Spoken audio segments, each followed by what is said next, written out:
चलो अंकिता, ये काम वाम बंद करो, पहले खाना खाओ। चलो। अरे राहुल, ये क्या कर रहे हो? तुम देख नहीं रहे कि मीटिंग चल रही है मेरी?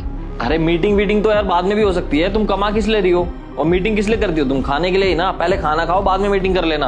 और आप लोग भी, अरे आप लोगों को भूख नहीं लगती क्या? चलिए थोड़ी देर बाद आइएगा, ठीक है? अभी मैडम का लंच टाइम है, जाइए। हेलो, हाँ सर, अभी बात नहीं कर सकती मैम। हाँ, अभी वो लंच कर रही है। ठीक है, चलो अंकिता फटाफट से खाना खाओ। अरे राहुल, तुमने फोन क्यों काट दिया? क्या पता कोई इंपॉर्टेंट कॉल हो।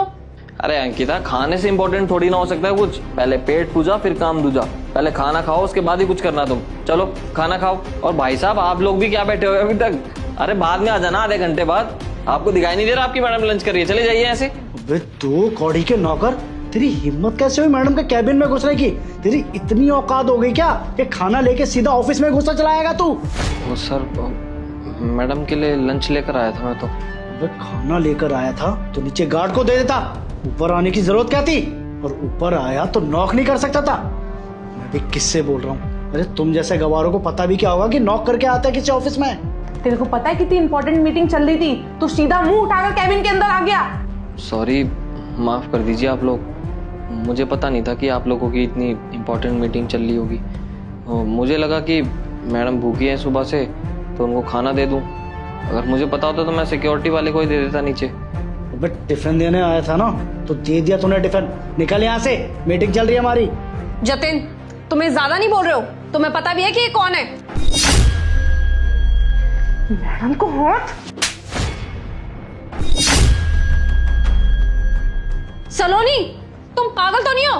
तुम्हें पता भी है तुमने किसको थप्पड़ मारा है? जिसे तुमने चांटा मारा ना, वो कोई और नहीं, मेरे पति है। पति? क्या? हस्बैंड? हस्बैंड? लगता है मैडम को प्यार के जाल में फंसा लिया इस मिस्त्री ने। मैडम तो है ही हमारी भोली, आ गई होंगी इसकी बातों में और कर ली इससे शादी। सही कह रही है तू। तुम दोनों ना अपनी बकवास बंद करो। समझ में आया तुम्हें? मेरे पति हैं वो। तुम दोनों का दिमाग तो नहीं खराब है? कुछ भी बोले जा रहे हो। ये मेरे हस्बैंड हैं, समझ में आया तुम्हें? और मैंने इनसे शादी ना अपनी मर्जी से की है, क्योंकि मैं इनसे बहुत प्यार करती हूँ। और वो जैसे भी है ना, वो मेरे पति हैं। तुम दोनों होते कौन हो हम दोनों के बीच में बोलने वाले? और तुम दोनों जानते क्या हो इनके बारे में? तुम्हें पता भी है अभी मैं जहाँ पे हूँ ना, वहाँ पे मुझे पहुँचाने वाले भी यही हैं। इन्होंने मेरी पढ़ाई लिखाई पे कितना खर्चा किया है वो सिर्फ और सिर्फ मैं जानती हूँ। तुमने वो कहावत तो सुनी होगी ना कि हर सक्सेसफुल मर्द के पीछे एक औरत का हाथ होता है, लेकिन यहाँ पे एक सक्सेसफुल औरत के पीछे एक मर्द का हाथ है, और वो है मेरे पति। और जिस बैकग्राउंड और सोसाइटी से मैं बिलोंग करती थी ना, वहाँ के लोगों ने इनको इतना मना किया कि शादी के बाद क्यों औरत को पढ़ा रहा है, लेकिन इन्होंने किसी की बात नहीं सुनी।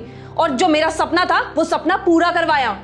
अरे इन्होंने दिन रात मेहनत करके ना मेरी फीस भरी है, तब कहीं जाकर के मैं आज यहाँ पे बैठी हूँ। इन्होंने सबके अगेंस्ट जाकर के मेरे को पढ़ाया लिखाया है, और तुम इनके बारे में बिना जाने इतना सब कुछ कैसे बोल सकते हो? अरे तो मैडम क्या स्पेशल कर दिया इसने? हर पति ना अपनी पत्नी के लिए करता है, वही किया है, इसमें स्पेशल नहीं है कुछ। अरे मैम, आप इतने स्टैंडर्ड वाले हो, कम से कम इसको ढंग के कपड़े तो पहना देती। एक बार इसके कपड़े देखें आपने कैसे पहन रखे हैं इसने, मजदूर लग रहा है एक नंबर का। तुम्हें पता भी है राहुल को ना साधारण जीवन जीना बहुत पसंद है, इसीलिए वो बिल्कुल भी दिखावा पसंद नहीं करते। वो चाहते ना तो अच्छे कपड़े पहन करके यहाँ पे आ सकते थे, सूट बूट में यहाँ पे आ सकते थे, लेकिन उनको वो पसंद ही नहीं है। और तुम्हारी जानकारी के लिए मैं ये बता दूं, जो फैक्ट्री ये रन करते हैं ना, वहाँ पे अगर ये महंगे महंगे कपड़े पहन करके जाएंगे ना तो वो वेस्ट ही है, क्योंकि ये वर्कर के बीच में रह करके वर्कर के साथ काम करवाते हैं और उनके साथ मिल करके काम करते हैं। ऐसे में ये ऐसे कपड़े ना पहने तो क्या पहने? और मैं तुम दोनों को समझा क्यों रही हूँ? उनका मन, उनकी मर्जी, उनकी लाइफ। तुम होते कौन उनको जज करने वाले? अरे आज मैं घर से जल्दी निकल गई थी क्योंकि मैं इतनी एक्साइटेड थी इस मीटिंग के लिए, और तुम दोनों ने मेरा मूड स्पॉइल कर दिया।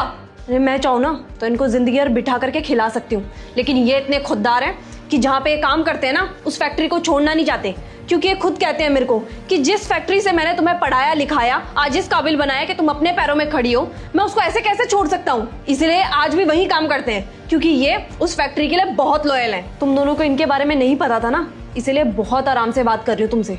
समझ में आया तुम्हें? और सलोनी, तुमने जो इनको चांटा मारा है ना, से सॉरी टू हिम, अदरवाइज ना तुम दोनों को इसके कॉन्सिक्वेंसेस झेलने पड़ेंगे। Sorry sir. Sorry sir. Rahul छोड़ो यार ये सब।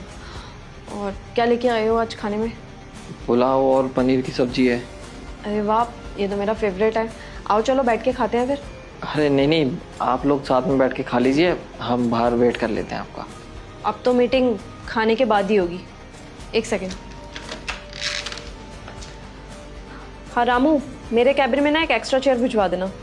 ठीक है।